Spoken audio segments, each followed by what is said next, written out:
One thing I love since starting doing this series is the fact that you guys actually asked me to actually do certain videos, and this film is no exception, and it was requested. It's just I forgot to write down who requested it. So whoever requested this video, I apologise, and I really need to start writing it down. So that'll be something wrong with 10 things wrong with series, but hey ho, that's a video for another time. On with today's video.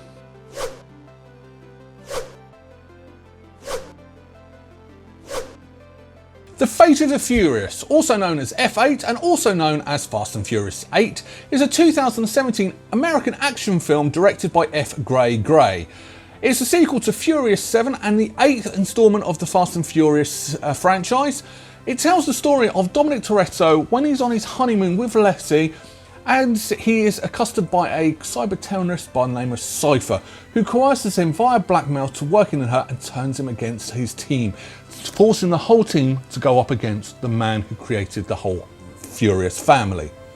When the film was released, it got mixed reviews. I mean, it got praised for its performances and accuracies, but it was criticised for the storyline and the long running time.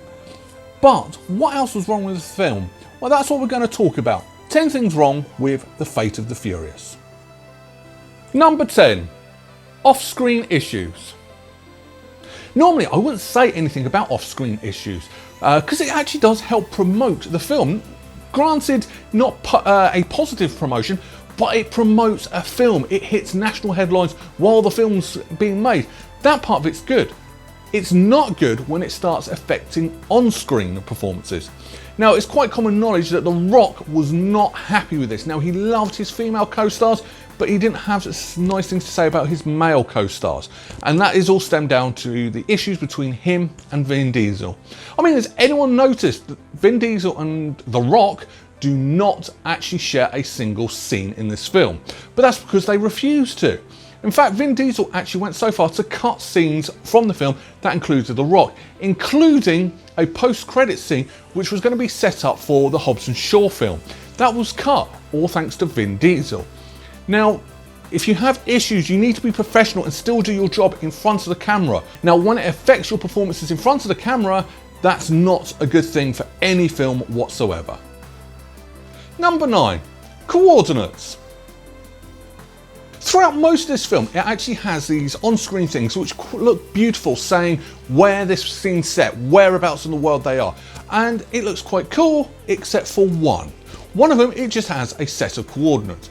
Now, originally, I was actually just going to say, why are you just putting those coordinates? Until I did a bit of a Google search and typed in to Google what those coordinates are. Are they a random field where people can play football? And I am saying football, I'm not saying soccer. No, it's actually the coordinates for the Universal Film Studios in California. Seriously, in this day and age, you know full well there are going to be nitpicking YouTubers that are going to type those coordinates into Google and find out where it is. That was a bad one. Just pick a random field. That's all you had to do, but no. Number 8, hacker dance.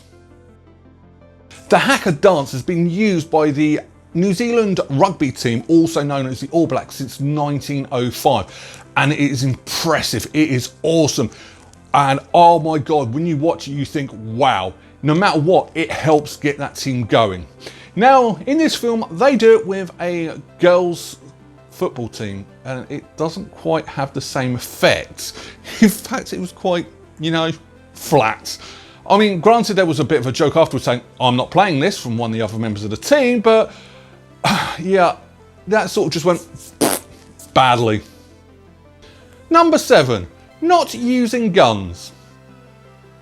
I found this absolutely hilarious. The fact that when Hobbs and Shaw are escaping from prison, there are guards, all with guns. Granted, the guns have rubber bullets, but they still have guns. Do they use them? Towards the end, yes, but to start off with, no. They were actually running closer to these guys escaping, then trying to use the guns. Why not stand from a distance, then fire? Why are you running closer? You've got guns. You haven't got knives, you haven't got swords, you've got guns. They fire projectiles.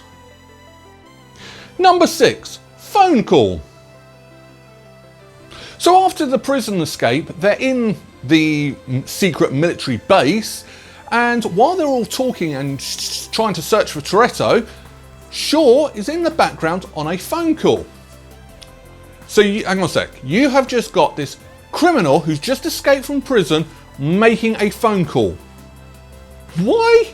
Why is he on the phone? Why have you let him have a phone? Why? It doesn't actually make sense. Now, before anyone says he was being told from his mum the plan of what's going on, no, he wasn't, because he didn't find that out until after he was shot by Toretto.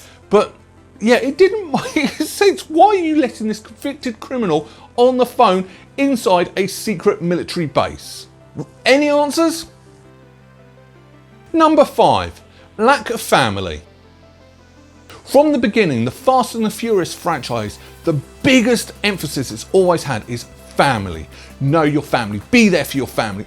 Every film really hammers this home. So when Dom turns bad on the rest of the team, not one person, not one, thinks, is he being blackmailed? Is there a possibility he's being blackmailed? It didn't cross any of their mind. And I just thought to myself, that's not what, these people would have known that. They would have known something was wrong, but not one of them. They were like, oh great, Dom's a bad guy, we got to go up against Dom. No, it didn't. I didn't like that. They would have understood and known something was wrong straight away, but no one actually brought that up at all.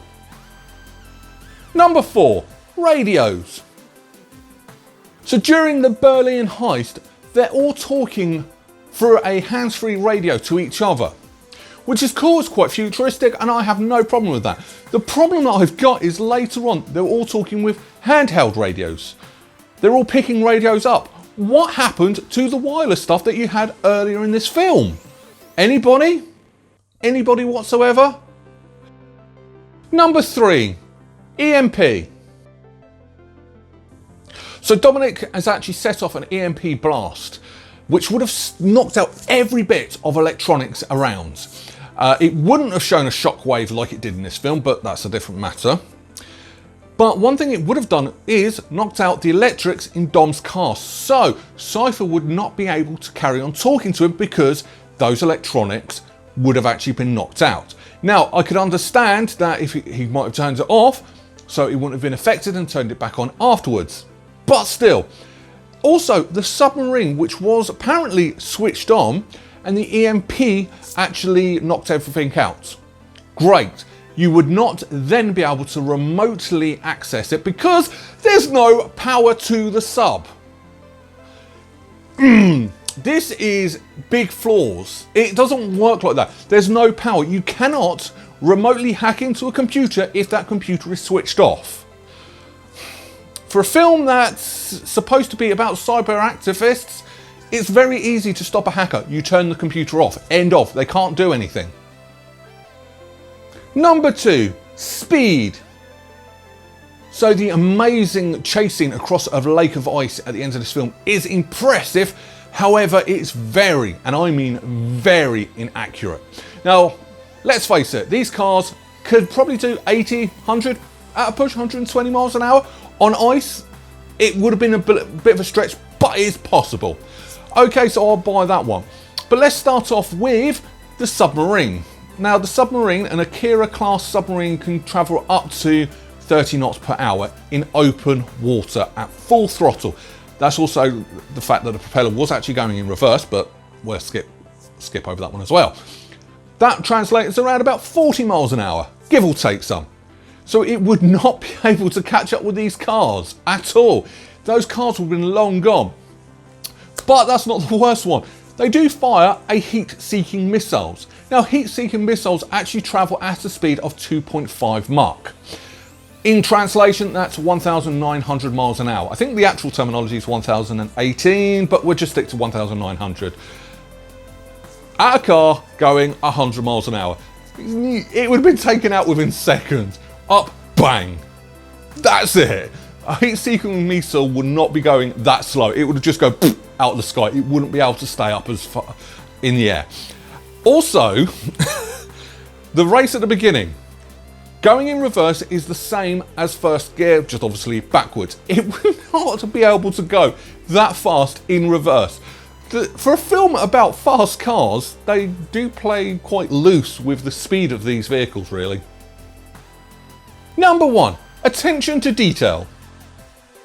So the big plot twist of this film is Dominic Toretto has actually put a tracking device near the cell where his former girlfriend and now his son is actually being held.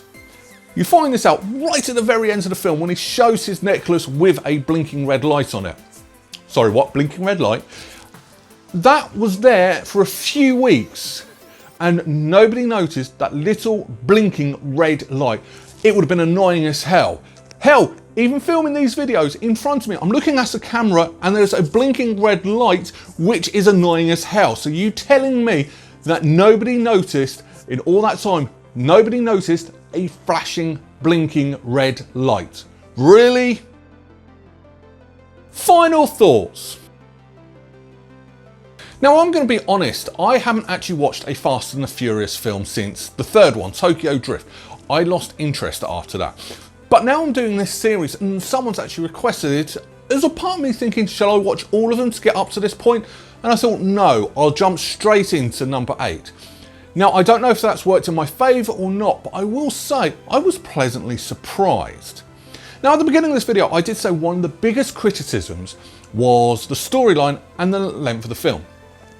The film is 2 hours 15 minutes and 10 minutes of that is actually just end credits. I have no issue with that. I think the length of the film is actually perfect for this film.